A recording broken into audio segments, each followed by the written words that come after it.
Assalamualaikum warahmatullahi wabarakatuh.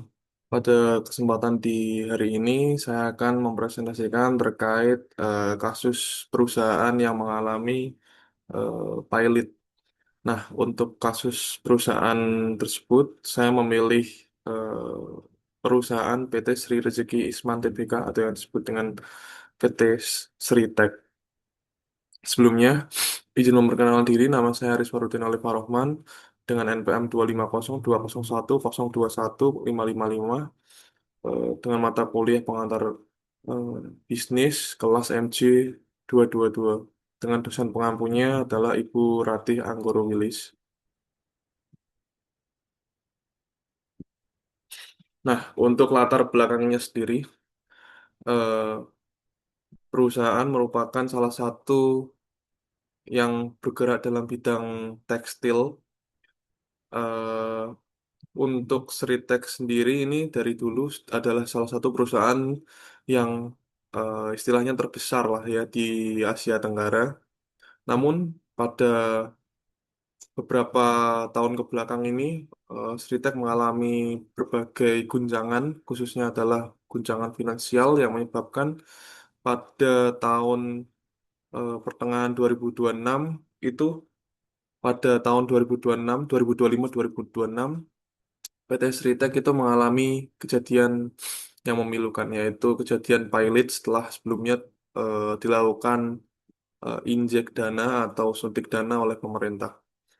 Nah, kepilotan perusahaan besar bukan hal yang biasa atau yang baru dalam dunia usaha Indonesia, tapi kejatuhan PT Sritek merupakan salah satu peristiwa yang paling disorot oleh publik.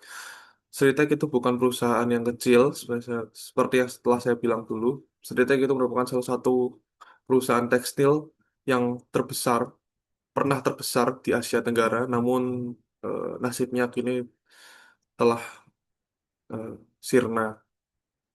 Kasus ini menarik untuk dikaji karena memperlihatkan bahwa ukuran besar dan riwayat panjang tidak menjamin keberlangsungan usaha apabila persoalan keuangan dibiarkan menumpuk.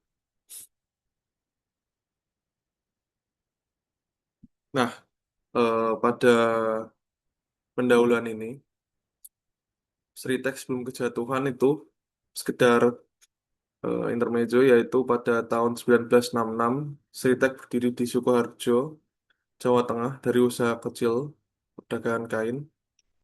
Pada tahun 2011 Sritek resmi melantai di Bursa Efek Indonesia dengan kode saham SRIL dengan tujuan ekspor ada di 50 negara tujuan, termasuk pemasok seragam militer negara anggota NATO, dengan karyawannya sendiri itu berjumlah 10.000 karyawan. Untuk kronologinya sendiri itu pada tahun 2021 atau setelah COVID, Sritek itu mengalami gagal membayar pinjaman dengan sindikasi nilai sebesar 350 juta US dollar. Permohonan PKPU diajukan pada tanggal 19 April dan dikabulkan pengadilan pada tanggal 12 Mei dengan tagihan kreditur sebesar 12,9 triliun. Kemudian pada tahun 2022 terjadi homologasi atau rencana perdamaian yang disepakati oleh para kreditur dengan syarat memberi Sritek kesempatan untuk merestrukturisasi utangnya. Nah, Sritek ini dikasih kesempatan lagi gitu kan untuk merestrukturisasi utangnya. Nah, namun pada tahun 2023, Sritek ini gagal memenuhi kewajiban sesuai rencana perdamaian yang tadi, termasuk gagal bayar surat utang senilai 18,73 juta US dollar.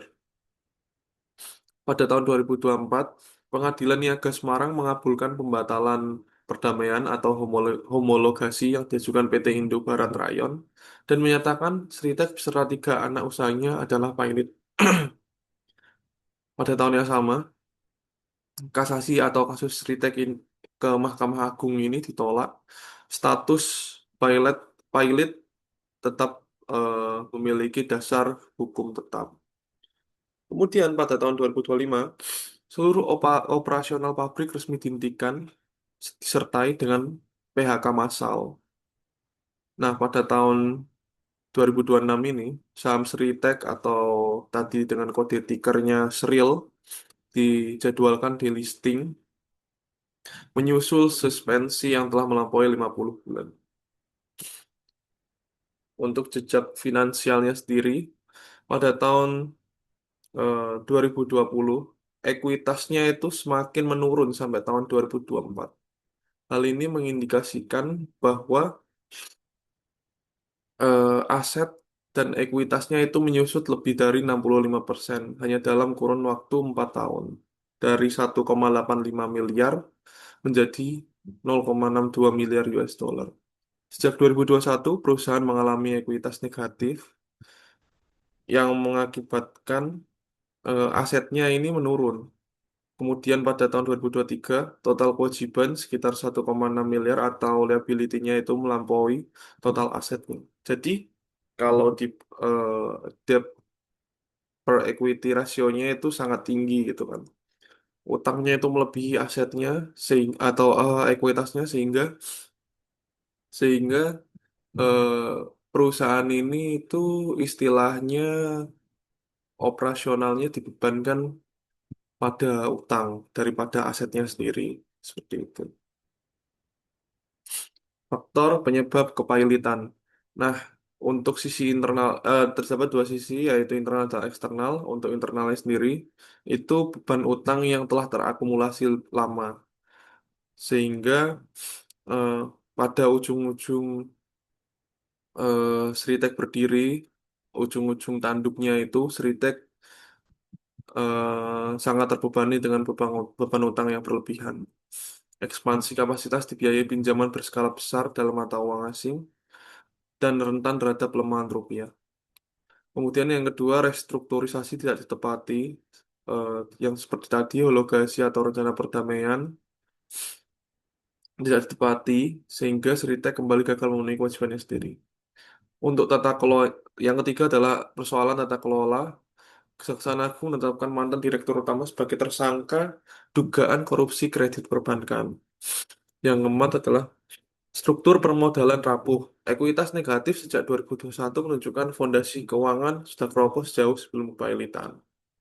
Nah, sisi eksternalnya sendiri, Sritek ini tuh terjadi karena kebanyakan dari perusahaan itu terkena guncangan semenjak pandemi COVID-19. Terus yang kedua, ada produk impor yang semakin banyak.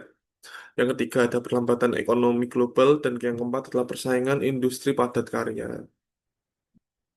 Dari kasus kepailitan Sritek ini terjadi beberapa dampak. Yang pertama adalah PHK massal, 10.000 karyawan. Totalnya tadi itu terjadi PHK massal sejak Maret 2025. 45.866 investor retail itu istilahnya itu masih memegang saham Sril di BI atau istilahnya itu nyangkut gitu kan. 10 November 2026 eh, Sril dijadwalkan efektif delisting sebagai bagian dari 18 emiten lain dan 101,4 triliun dana telah dikaji pemerintah untuk membentuk BUMN tekstil melalui Danantara. Jadi Danantara ini memiliki solusi untuk membentuk dana untuk pengganti Sritek dalam rangka eh, menyerap tenaga kerja padat karya lagi. Di luar angka-angka tersebut, dampak tidak kalah nyata dirasakan perekonomian Kabupaten Sukoharjo dan sekitarnya.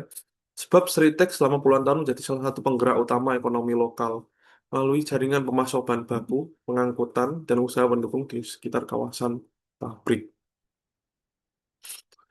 Untuk perkembangan setelah putusan pilot pada Juli 2025, lelang kendaraan dan alat berat dimulai pada November 2025, dilanjutkan lelang stok bahan baku, lelang tanah dan bangunan masih tertahan kendala administrasi. Dan pada awal 2026, beberapa aset disewakan ke investor. Tim kurator menyewakan tanah, bangunan mesin, dan peralatan selitek kepada investor dengan nilai 326,86 miliar per tahun. Terus Pada tahun yang sama, 2026 awal, ada wacana BUMN tekstil sebesar 11,4 triliun. Kemudian hak-hak ex karyawan atau mantan karyawan seperti gaji dan sebagainya yang belum tuntas itu masih dilakukan penuntutan di Pengadilan Negeri Semarang karena belum adanya kejelasan terhadap pesangon yang ditetapkan oleh mantan karyawan yang pernah bekerja di Sritek. Untuk kesimpulan dan pembelajaran, kepahilitan Sritek bukan peristiwa yang muncul tiba-tiba, melainkan akumulasi persoalan keuangan yang berlangsung sejak 2021 dan tidak pernah benar-benar tertangani. Meskipun perusahaan sempat memperoleh kelonggaran melalui perjanjian perdamaian dengan para krediturnya. Terdapat beberapa poin, yaitu yang pertama, restrukturisasi bukan solusi akhir. Ya, benar, karena seperti yang telah dipaparkan tadi, restrukturisasi utang yang dilakukan Seritek itu bukan merupakan solusi dalam rangka menyelesaikan permasalahan keuangan yang dialami oleh Seritek. Pelonggaran waktu dari kreditur hanya bermanfaat apabila diikuti oleh perbaikan operasional. Sedangkan menunda persoalan seperti Seritek tadi tidak memberikan solusi akhir bagi masalah yang dihadapinya. Yang kedua adalah tata kelola menentukan keberlangsungan. Kepatuhan terhadap kesepakatan sendiri, setelah pengelolaan kredit yang bersih dari penyimpangan adalah persyaratan mendasar bagi kejelasan operasional perusahaan. Yang ketiga, pemenuhan risiko keuangan, rasio keuangan sejak dini. Ekuitas negatif yang sudah terlihat sejak 2021 semestinya menjadi sinyal peringatan dini bagi manajemen maupun regulator. Yang keempat adalah penyelesaian pasca pilot butuh waktu, seperti lelang aset, rencana penyelamatan industri, dan hak eks karyawan masih berproses lebih dari setahun setelah keputusan pilot ditetapkan. Demikian presentasi dari saya.